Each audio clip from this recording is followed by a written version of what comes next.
चलिए प्रश्न को पढ़ते हैं।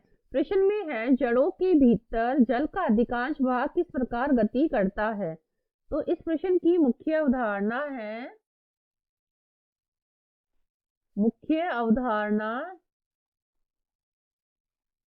पादपों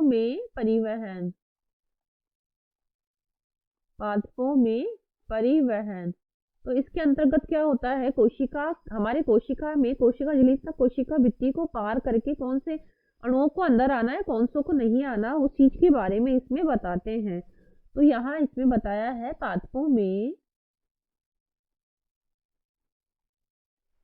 में उपस्थित जल परिवहन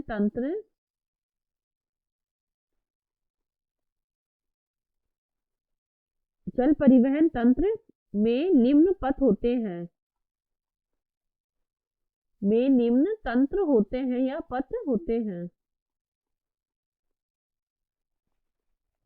तो हमारे जो सबसे ज्यादा प्रभावी होता है वो है एपोप्लास्ट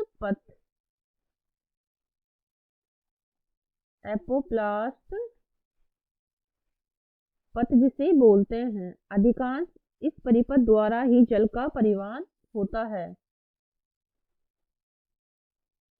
अधिकांशतः इस तंत्र द्वारा ही या इस परिपथ द्वारा ही जल का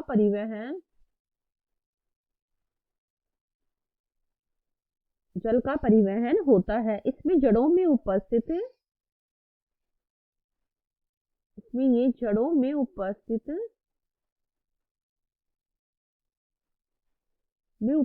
एंडोडर्मिस, जिसे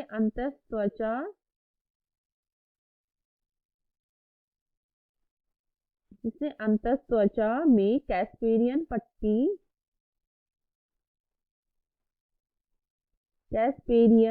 जो पट्टिका होती है, कैस्पेरियन पट्टी को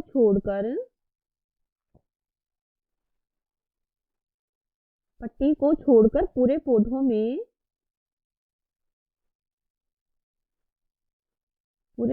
में होता है।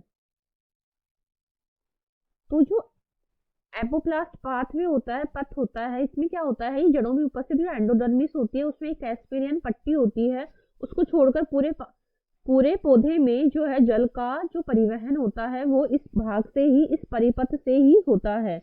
एक होता है हमारे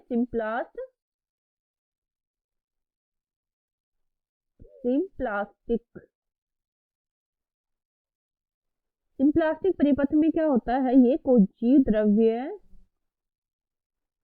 जीव द्रव्य के माध्यम से होता है। और एक होता है हमारे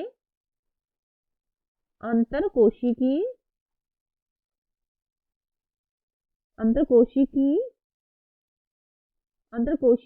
पथ या तंत्र। तो इसमें क्या होता है, ये जीव द्रव्य तंतु के माध्यम से होता है, और ये सिम्प्लास्टिक क्या होता है, जीव द्रव्य के माध्यम से, जीव द्रव्य तंतु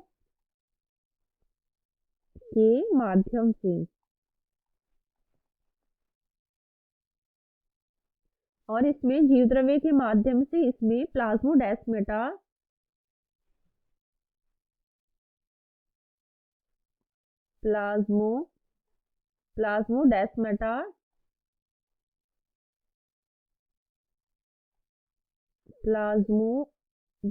के द्वारा होती है।